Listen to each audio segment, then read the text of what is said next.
ব্যাপারটা সেখানেই শেষ হলো না, বরং ওটা ছিল শুরু। পরের 2 দিন বাবার অবস্থা চোখের সামনে খারাপ হতে লাগলো।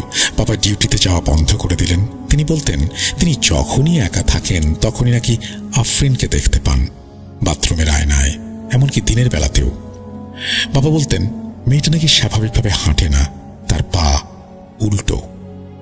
একদিন দুপুরে আমি বাজার থেকে ফিরে দেখি বাবা ঘরের কোনায় বসে আছেন, হাতে একটা বাটি। তিনি কাঁপছেন। আমি কাছে যেতেই বাবা আমাকে জড়িয়ে ধরলেন, বললেন, রিয়াজ, আজকা বাথরুমে গেছিলাম, আয়নায় দেখি আমার চেহারা নাই, ওই মাইয়ার চেহারা। আমারে কয় চেইনটা দে। আমি বাবাকে বললাম, তাহলে চেইনটা দিয়ে দাও। কার জিনিস কে জানে, হয়তো এইটার লাইগাই ঘুরতাছে ওইভাবে আত্মাটা।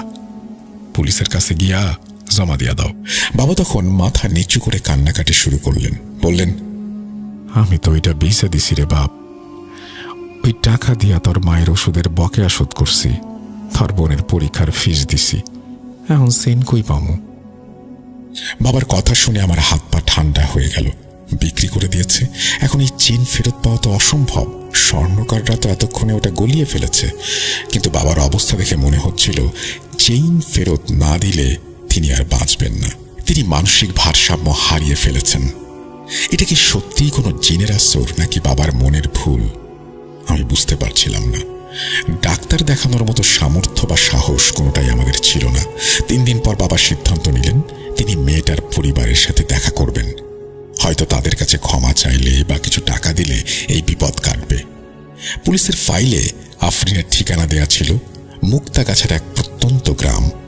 আমি আর বাবা একদিন সকালে বাসে করে রওনা দিলাম। গ্রামটা অদ্ভুত, ছায়া ঘেরা। বাড়িটা খুঁজে পেতে আমাদের অনেক কষ্ট হলো। জরাজীর্ণ একটা টিনের ঘর, উঠোনে আগাছা জমে আছে। আমরা পরিচয় দেওয়ার পর আফরিনের মা বেরিয়ে এলেন। বয়স্ক ভদ্র মহিলা, চোখের নিচে কালি। আমাদের পরিচয় পাওয়ার পর তিনি কান্নায় ভেঙে পড়লেন। বাবা ইতস্তত করে আফরিনের মৃত্যুর কারণ এবং আমাদের সাথে ঘটা অদ্ভুত ঘটনাগুলোর কিছু অংশ বললেন। তবে চেইন চুরির কথা ভয়ে গোপন রাখলেন। তিনি শুধু বললেন যে মেয়েটাকে তিনি স্বপ্নে দেখছেন এবং মেয়েটা কিছু একটা চাইছে। তিনি জানতে চাইলেন মেয়েটা মৃত্যুর আগে বিশেষ কিছু বলে গেছে কিনা বা তার কোনো অপূর্ণ ইচ্ছে ছিল কিনা। আফরিনের মা চোখ মুছে যা বললেন তা শুনে আমাদের রক্ত পানি হয়ে গেল। তিনি বললেন, বাবা, আমার মেয়ে স্বাভাবিক ছিল না। ও একটা ছেলের সাথে সম্পর্কে জড়িয়েছিল, কিন্তু ছেলেটা ওকে পাত্তাও দিত না। আফরিন জেদ ধরেছিল যে করেই হোক ওই ছেলেকেই চাই। একদিনও তান্ত্রিকের খোঁজ পায় যে নাকি জিন বশ করে কাজ হাসিল করে দেয়। আমি অনেক বারণ করেছিলাম, কিন্তু শোনেনি। ব্ল্যাক ম্যাজিকের আশ্রয় নেয়। ভদ্রমহিলার ঘরের ভেতর থেকে একটা পোড়া ডায়েরির কিছু অংশ তিনি নিয়ে এসে আমাদের দেখালেন। পাতাগুলো আগুনে ঝলসানো, কিন্তু কিছু লেখা এখনো পড়া যাচ্ছে। সেখানে শয়তান ডাকার মন্ত্র, রক্ত দিয়ে লেখা শপথ, এইগুলো ছিল।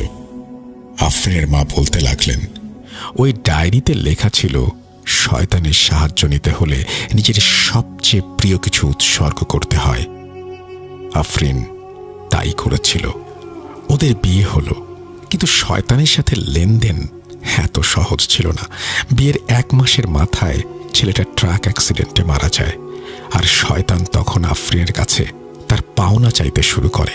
আফরিন সহ্য করতে না পেরে আত্মহত্যা করে, কিন্তু মরার আগেও আমাকে বলেছিল, মা, আমার গলার চেইনটা যেন কেউ না খোলে। ওটার মধ্যেই নাকি ওই শয়তানকেও বন্দি করার চেষ্টা করেছিল। ওটা খুললে শয়তান ছাড়া পেয়ে যাবে। বাবার মুখ তখন মরা মানুষের মতো সাদা হয়ে গেছে। আমি বুঝতে পারলাম বাবা চেইনটা খুলে আসলে আফরিনকে বা তার আত্মাকে মুক্ত করেননি, বরং ওই চেইনের সাথে সম্পর্কিত যেই জঘন্য জিন তা নিজের ঘাড়ে চাপিয়েছেন। আফরিন যে রূপ ধরে বাবার কাছে আসছে সেটা আসলে আফরিন না, সেটা ওই জিন যা বাবাকে বিভ্রান্ত করছে।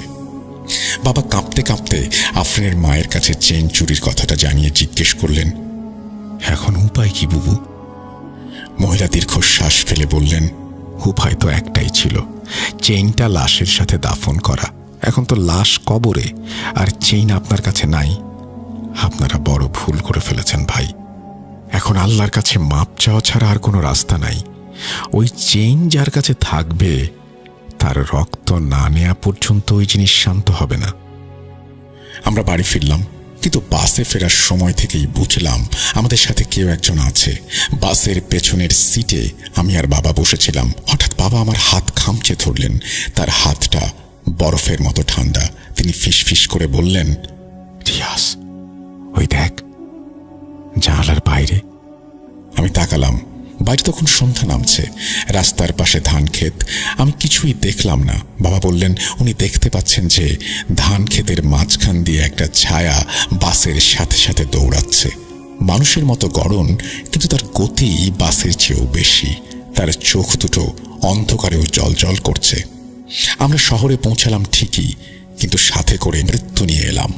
বাসা পর্যন্ত পৌঁছাতে আমাদের আরো ঘন্টাখানেক সময় লাগলো। বাস থেকে যখন নামলাম তখন রাত প্রায় 8টা। শহরের রাস্তায় সোডিয়াম লাইটের হলুদ আলো, কিন্তু আমার কাছে মনে হচ্ছিল সেই আলোতেও কোনো তেজ নেই। সবকিছু কেমন যেন ঘোলাটে। রিক্সা না নিয়ে আমরা হেঁটেই কোয়ার্টারের দিকে যাচ্ছিলাম। বাবা আমার হাতটা শক্ত করে ধরে রেখেছিলেন, যেন ছেড়ে দিলেই তিনি হারিয়ে যাবেন। আমি লক্ষ্য করলাম বাবা বারবার ঘাড় ঘুরিয়ে পেছনে তাকাচ্ছেন।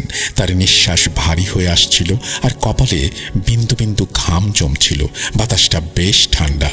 বাসায় ঢোকার পর অদ্ভুত একটা ব্যাপার ঘটল।